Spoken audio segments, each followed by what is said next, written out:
Hello my beautiful hammerheads and welcome back to Black Library Reviews part 32, Godsbane. So I just finished this chunky book. Well, not the book just arrived, but the audiobook version with an amazing 20 hours of runtime. And I am so impressed by Dale Lucas's writing style. With Dale Lucas's first big novel, Realm Lords, which I also reviewed on the channel, he is on a pretty good streak of becoming a very good writer, and I hope that the community will see him as that, which I see him right now after this book.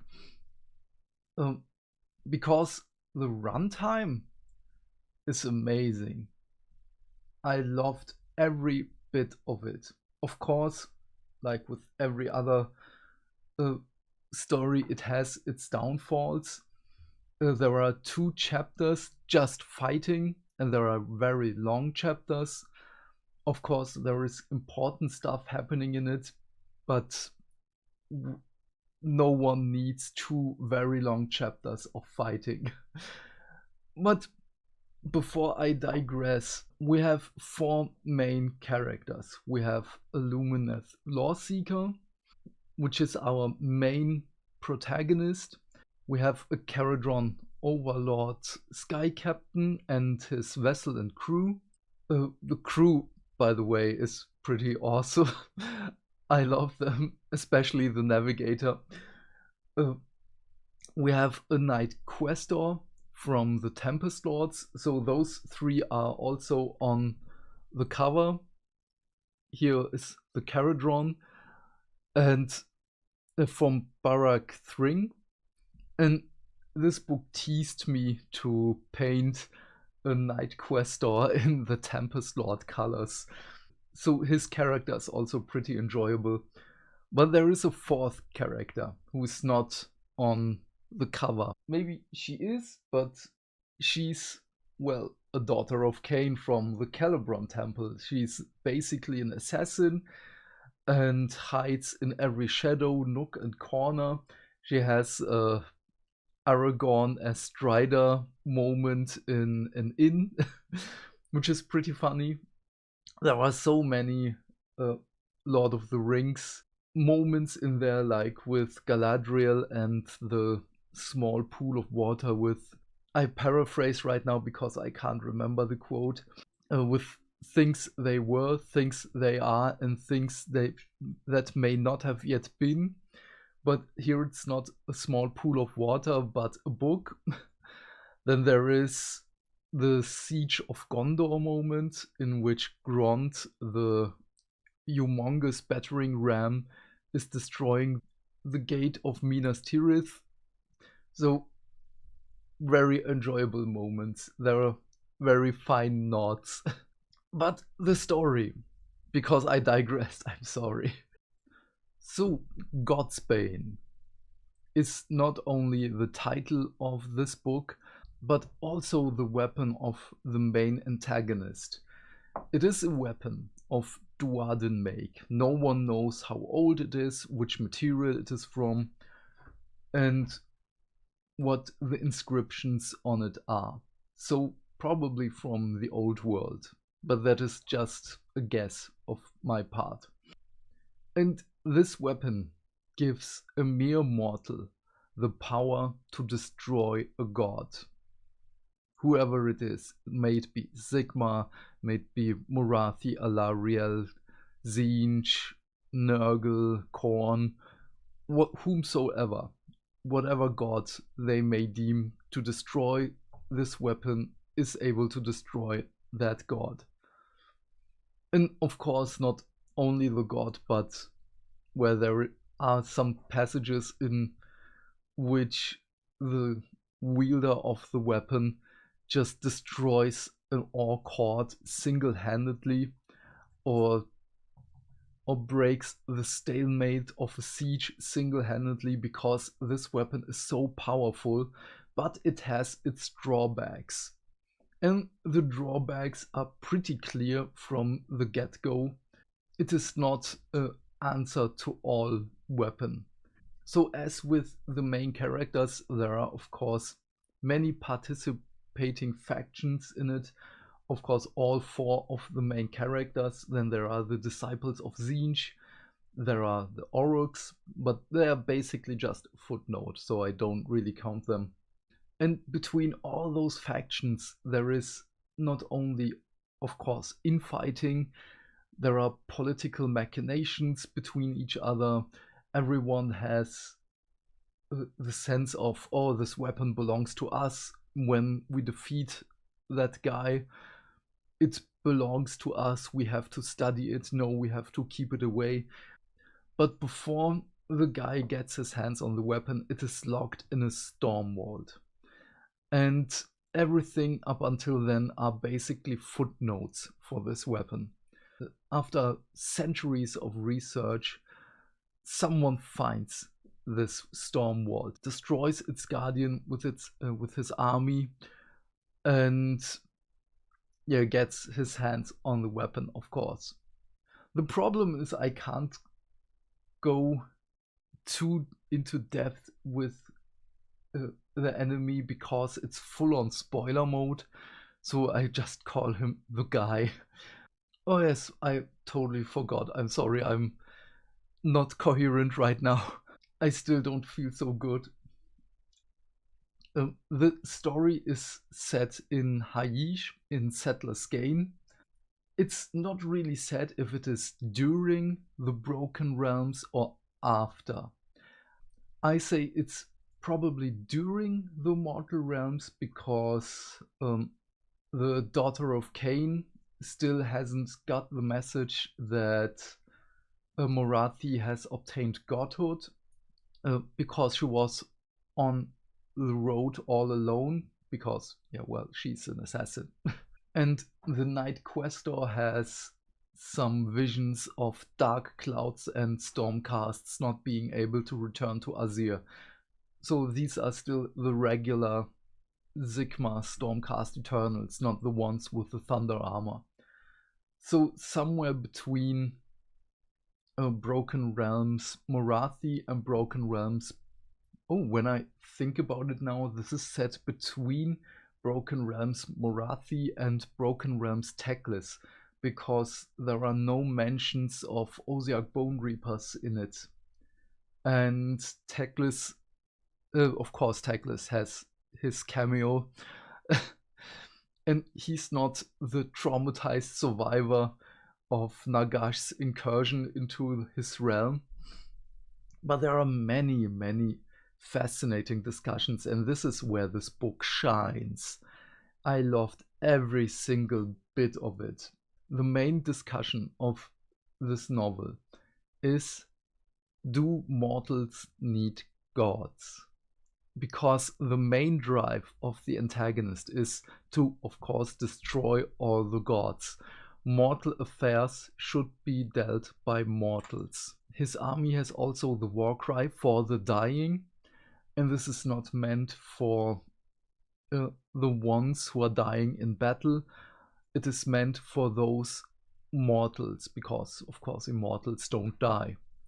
And mortals need help right now, not in 1,000 years or something like that, because, I don't know, Sigmar can wait, Nagash can wait. And there are many discussions between his followers and on the battlefield between our main protagonists and, of course, him, in which everyone, of course, defends her own position. And this is one of the parts in which godhood in the mortal realms is explained, because of veneration, belief system, and that whenever a certain amount of people believe in someone, that that this person is being elevated into greater heights, so not being a mere mortal anymore. But there are some funny parts in which our antagonist, the guy, just walks all alone in front of the Orruk war horde, And he's like, oh my god, I hope this works. Oh my god, I hope this works. And my thought was, who is he praying to when he wants to destroy all the gods? And right in the next moment, he's like, who am I praying to? So even though he wants to destroy the gods, he's still like, oh no, I need help. And he has many, many moments in which he's in self-doubt, that he says to himself, I'm still a mere mortal, I'm still a mere mortal, I need sleep, I need food, I need all those stuff, I need a good night's sleep. One time he's pondering of borrowing a night lamp from one of his best friends. Or basically, it is implied that he's gay, because at one point he says, my one true love, and it is about his best friend. But that was pretty funny to me, that he needs a night lamp to have a good night's sleep. Well, it is implied that the night lamp has soothing magics on it, so that everyone around it can sleep well. To be honest, I really don't know what else to talk about. Not only because my brain is mush right now because of lack of oxygen, but there are so many things in this book which I really, really enjoyed. And the only parts I really did not like were the ones in which the fighting is just stretched out. Maybe for the audiobook version, those could have been 1 hour, 1.5 hours less of fighting. So instead of 20 hours, we might have been 18 and a half, 19 hours. I don't know. But Emma Gregory was amazing as always. I really, really love that she's still there, and I hope that she will narrate more stuff for us.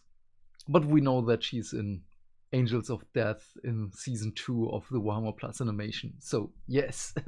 Another fascinating part, now that I remember it, is the Lumineth Lawseeker is a teacher at a university, and one of her students who really admires her, just, well, let's say he becomes an unwilling Arcanite. And this is so fascinating, because in every other novelization or publication of the Black Library, Arcanite cultists are willing to join the cult of Tzeentch, and this one is just, he's stumbling into it unwillingly, unknowingly, and the more and more he interacts with them, he sees less and less of them as a cult and more of, oh yeah, we have the same belief system, because they trick him into joining the cult. This was very fascinating. I really loved it. It's like, I have the feeling that Mr. Lucas just watched some documentations about real world cults and how they indoctrinate people, because this felt real. So I don't want to stretch this all out. As I've said, very fascinating book. There isn't much I don't like in there. So from my scale, from burn it to devour it, I say devour it. Because there is so much stuff about the mortal realms itself.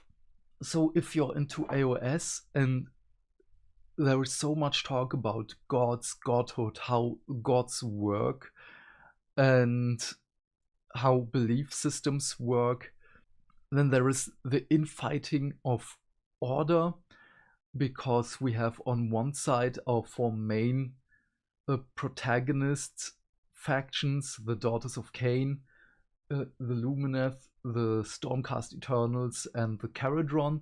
And on the other side, we have the Ideneth Deepkin, we have Fire Slayers, we have the Order Serpentis, and the Dispossessed clans.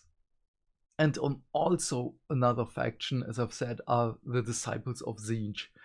So this is, for narrative games, I think this is one of the greater books in which we can have inspiration for those, in which we have to explain why is Order fighting Order. Of course, there are so many explanations. It is my firm belief that everyone has at least 10 ideas on why Order is fighting Order, but this one is really, really great. So I think you can already guess my score, because it is 9 out of 10 Arcanite cults stalked by a daughter of Cain of the Calibron Temple. But what are your thoughts about this book? Please leave your thoughts and questions in the comment section down below. I am keen to know what you have to say. And while you're down there, do all the YouTube stuff, because hitting buttons is fun. Have a great day, my friend. Stay fantastic. Stay hydrated. And I will see you in the next video. Bye.